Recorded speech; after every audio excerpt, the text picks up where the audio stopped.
And hello YouTube. So this is Thomas Judge back once again with another instalment of my Ultimate New 52 Reading Guide video series. So just to give you a bit of background, over the last few years I read the entire DC New 52, that's 3,646 issues, and I used all my information and notes from that to create the internet's most comprehensive reading map for the New 52, bar none. This series is the culmination of all that work, and today's video is video 4.1, Lanterns. So diving into the Lantern family of comics. Before we go any further, I would stress that even if you think you do know what the New 52 is, or even if you only want to read one particular character or series, you should still watch my introduction video, video 0.0 in this series. That covers a lot of the broad concepts and principles and themes that underlie the guide, and I'm not going to re-explain them as I come along. So if you're watching this video and you see that I mention things like the convergence line or type J readers, and you find it all a bit confusing, you need to go back and watch the introduction. And the link to that is in the description below. So before we jump in any further, the thing I should point out is that there is some information that you need to know beforehand.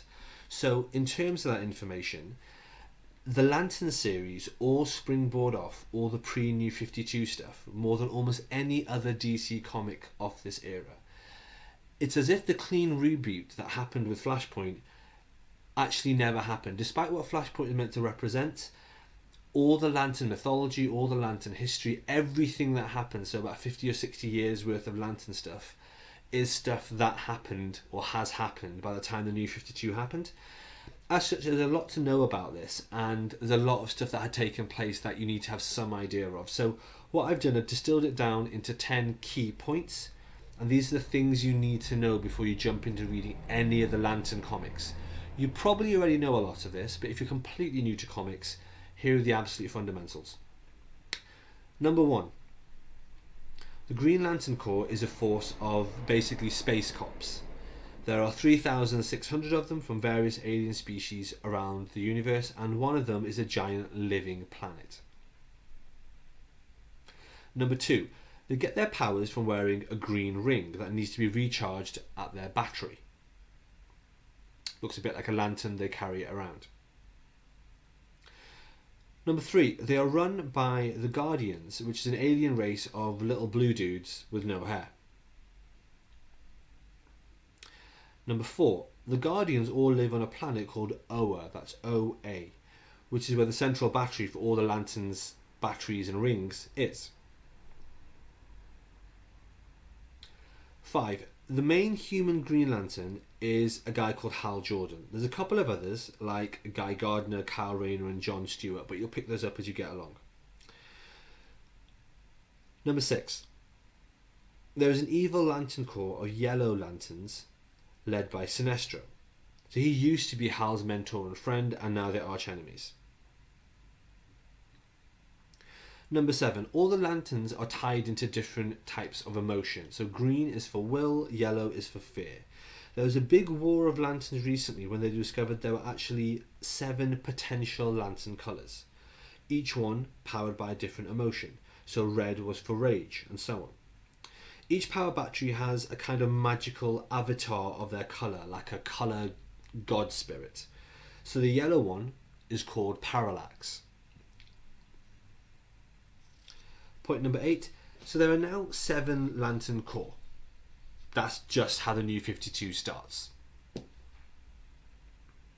Point number 9. There is also the potential for someone to actually wield all 7 colours of the Lantern spectrum.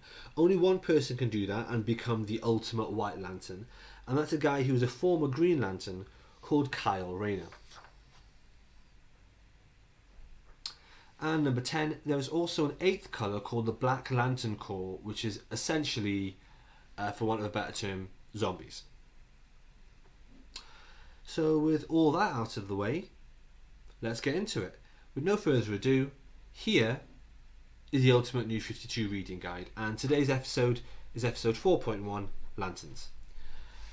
So to show you where that is on the guide here, we're going to be going to the west of it, which is the left hand side here, and you'll see all these obviously green circles. So this green bit here, this is where all the Lantern comics are. Now I'm going to zoom into them and go through them as I normally do, and I'll be doing that in a sec, but Before I do, I just want to point out one last thing. The core of the Green Lantern mythos, so they're Superman or Batman if you will, is the original Green Lantern, Hal Jordan. Now all that backstory I just discussed is all explicitly part of Hal Jordan's history. In 2005, Hal Jordan re-entered the DC universe after an extended absence. He died and now he's got better. And superstar writer Jeff Johns went on to write 67 issues of his ongoing series, and then Flashpoint happened. Now, Jeff Johns basically decided to ignore Flashpoint. He just wanted to finish his Green Lantern run the way he wanted to do it. Now, what that means is that Green Lantern requires that you know all the stuff I just listed before you read it, because that was all Jeff Johns' stuff. However, although I'm sure it probably would be better if you read it, and you read the New 52 issues after reading those 67 pre-New 52 issues, you don't have to do so. And I can say that with complete confidence because I didn't. All I knew was the 10 things that I've just listed for you, and I got along with the New 52 version just fine. Having said that, I am a Type J reader. If you're a Type P reader, then I'll give you a bit of guidance on what you need to do in just a couple of minutes. So here on the central thread, the thick dark line, that's the main Green Lantern run, and we're going to zoom in here onto the Green Lantern run, and this is volume 1. So this Green Lantern run in total is volume 5, volume with a big V, and it ran from 2011 to 2016. The first volume, which is this one you can see here with this angry purple looking guy on it, is called volume 1 Sinestro. It contains issues 1 to 6 and is written by Jeff Johns. Do not get it confused with volume 1 of the series Sinestro. We'll talk about that in the next video, but for now this is volume 1 of Green Lantern and it's called Sinestro. So let's move along, let's follow the line across, and you'll see here this cover here with some dude with a black cape on it. That's volume 2, volume with a small V. That's Revenge of the Black Hand. That's what it's called, Revenge of the Black Hand. And it contains issues 7 to 12 and annual 1. Okay, now the next bit is where stuff starts getting really complicated. And much like Superman, but not as bad as Superman, the Lantern series do suffer from a lot of crossover fatigue. So we're going to move over now to this. This is volume 3 of Green Lantern, volume with a small V, and this is called The End. It contains issues 13 to 20 and issue 0. Now these issues are fundamental to crossover 1, which is called Rise of the Third Army, and the crossover that immediately follows it, which is called crossover 2, Wrath of the First Lantern. Now these both crossovers repeatedly with Green Lantern Corps, Red Lanterns and New Guardians, which are all around here on the map as well. Not only that, both crossovers are collected in their own discrete volumes as shown. And I'm going to show you the reading orders for these two. So these will be on the screen and you can pause them for your own content.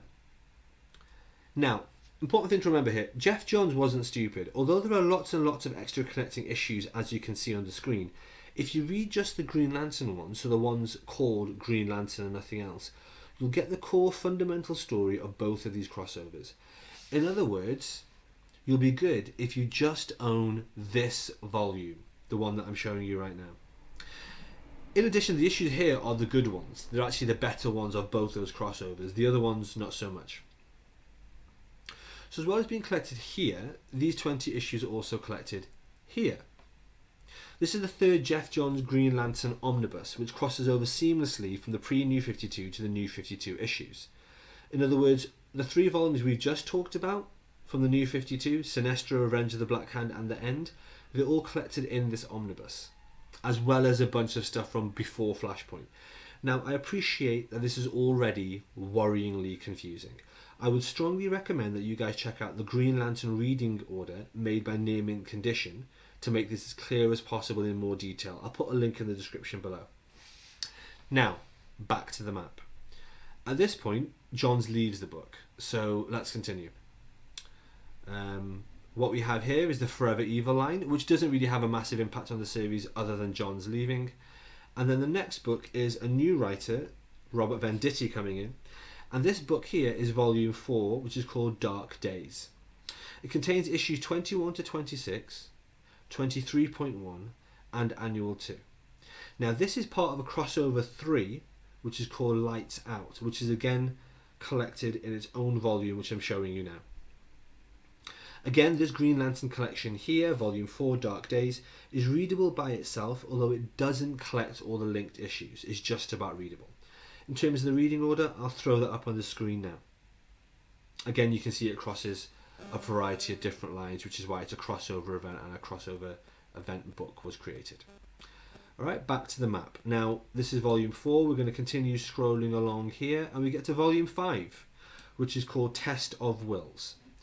Now, volume 5, Test of Wills, collects issues 27 to 34, and then Green Lantern Corps issue 31 to 33. So the reason it's collecting stuff from Green Lantern Corps is this is a tie-in event called Uprising. So the Green Lantern Corps is just up there, and it collects the issues you need just for the Uprising event here. Now, this is a tie-in event, not a crossover, because it doesn't have its own separate event book, and in fact it doesn't really need one. This book makes perfect sense as it's a small self-contained event across both lines, and all 6 core issues are collected here and totally readable.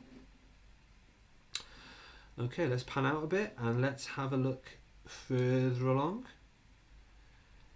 And we get here, we get to this book, just before the convergence line. So, this is volume 6, The Life Equation. That takes us into our final crossover for the Lanterns family as a whole, and that is crossover 4, Godshead. Now, this is an epic 17-issue crossover that revolves around the New Gods. However, as is this collection here, the one that I'm showing you, volume 6, it only has issues 35 to 40 and annual 3. That means it's basically unreadable. You need to read the entire event book, which obviously I'm showing you on screen now. This volume, like I say, is not readable as a result of the huge crossover focus, so I personally would avoid reading it in isolation. If you do want to read the entire crossover, here is the entire reading order of that. At this point, I just want to pause briefly and give you a tiny bit of context while you're checking out the reading order about the New Gods and who they are. If you don't know who the New Gods are, don't worry. They're basically a bit like Thor and Odin and all those guys from the Marvel Cinematic Universe, in that they're super powerful from another plane of existence. They look like human myths, and they basically couldn't care less about us. Oh, another thing about the New Gods, they have a huge beef with Darkseid. As such, you'll see them come up a little bit in the final Justice League arc that we discussed in video 2.1, but only in a really liminal sort of way, so don't worry about that. In this story, Godshead, they are much more front and centre. Anyway, that's about all you need to know about them.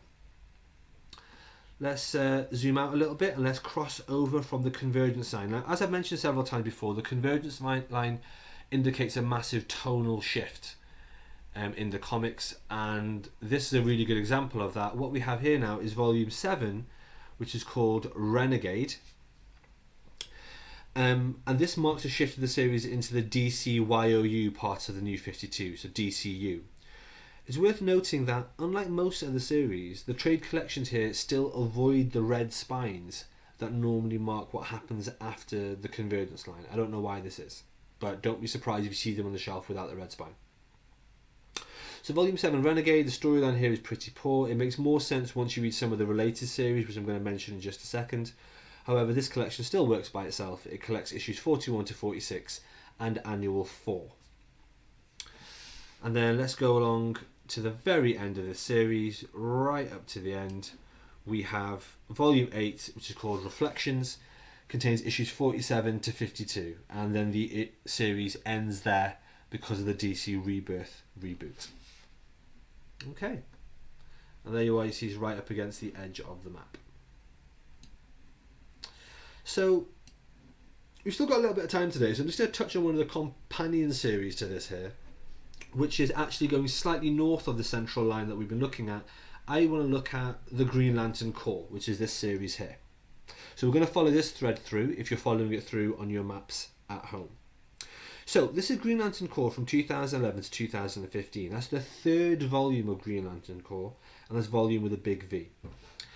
The picture you're looking at here is the cover of volume 1. That's a volume with a little V, and this is called Fearsome. It collects issues 1 to 7. Alright, let's follow that along. And we have this volume here. So this is volume 2. volume with a small v, and that's called Alpha War. It collects issues 8 to 14 and issue 0. This means that the last few issues are part of crossover 1, Rise of the Third Army, which I just spoke about, and yes, that makes this an annoying and incomplete collection. Let's scroll further along and we get to volume 3, which is called Willpower. This collects issues 15 to 20 and annual 1, which means it collects the rest of the issues that are in crossover 1, Rise of the Third Army, as well as the issues that feature in crossover 2, Wrath of the First Lantern.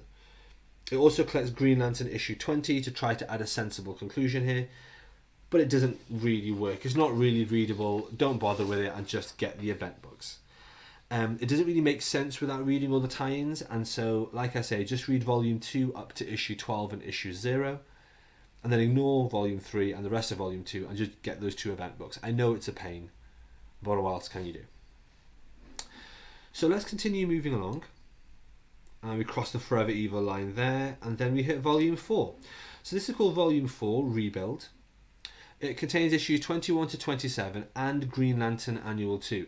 I will stress that's Green Lantern Annual 2, not Green Lantern Core. So if you were wondering a minute ago where it was in the normal hardcore Hal Jordan series, it's actually here. So because it contains issue 21 to 27, issue 24 is part of crossover 3, Lights Out. Thankfully, the rest of the story is unrelated to the crossover, so the volume is generally pretty readable. However, if you read this first before reading Green Lantern, this is as good a time as any to track down that event book. As a quick side note, if you'll see that issue 25 here, with this distinctive logo, is part of something called 0 Year. Relax, this will all be explained in my forthcoming Batman videos, and you can read it in this trade paperback and just accept it as a one-off random issue and it'll be fine. Remember, try and keep that type J reader mentality and don't get too hung up on the details. So that was volume 4, and we're going to continue moving along and we get to volume 5. So volume 5 is actually called Uprising. You remember that's the tie-in I spoke about before, and it contains issues 28 to 34 and annual 2. So like volume 5 of the Green Lantern run we just looked at, this contains a few other issues, basically Green Lanterns 31, 32 and 33, to fill in the tie-in story called Uprising. Like I say, it's a tie-in, not a standalone. It doesn't have a standalone event book, it's not a crossover, and it's totally readable by itself. Personally, and this is purely for me, I would argue that if you're interested in Uprising, this is the slightly better way to read the event, as some of the preceding and subsequent Green Lantern Corps issues help flesh out Uprising a little bit better than you would have seen just from reading Green Lantern Volume 5. And maybe that's why DC named this particular collection after the tie-in itself. Okay, and then we'll move along again. We'll continue heading down that line. And here we have volume 6. So volume with a small v6 is called Reckoning. That's Reckoning, and it's almost completely part of crossover 4, Godshead. As such, again, this makes no sense by itself. I can't recommend reading this collection by itself. If you are interested, read the Godshead event book, and then come back here to mop up issues 38, 39 and 40. So let's pan out and look here. You've got the convergence line, and as I've said before, this changes quite a lot of things for various series. In this case, it actually signals the end of the Green Lantern Corps as a series. However, there is a direct follow-on, which I'm going to show you here. And that direct follow-on is this trade collection. So this is called Green Lantern Lost Army, and it came out in 2015. It only lasts 6 issues, and then it's cancelled. But it continues seamlessly as this series, which is called Green Lantern Edge of Oblivion. Now, that's also another 6-issue series. I don't really recommend either of them, as they were basically terrible and I couldn't stand them. However, they may well lead in some DC Rebirth Lantern stuff. I don't know, because I haven't read DC Rebirth, so I'm more than happy to be corrected if you think they're essential. Alright, I'm just going to pan out. Again, you can probably get a feel of the videos we're doing now, how I'm going through the map in a very slow, steadfast sort of way. And here we are, that's the Green Lantern family there. And that's the start of the Lanterns videos. Thanks for watching, and I hope you enjoyed this video. As always, please like, comment, subscribe. Please share it more widely because I'm not on Facebook or Instagram. So if you could share this with other groups, that would be brilliant. I'm really interested to hear your thoughts on the New 52 and on this series of videos as it continues. Is it helpful? Am I being clear enough? Let me know by just hitting me up in the comments below or tweet me at @IamThomasJudge. As always, these videos are only possible thanks to supporting this channel by heading over to Amazon.com and picking up the first episode of my prose novel No Gods or Kings, which is available for less than $1. It's a series of interviews from a future where superpowers are real and the entire world has changed dramatically as a result. If you have Kindle Unlimited, the first volume is completely free anyway, so you've got nothing to lose. For those of you that are interested in downloading the map or infographic I've created for this video, that's also available on my website, nogodsorkings.com, which is in the description below. So whilst you're there, why not pick up the first book and support the channel?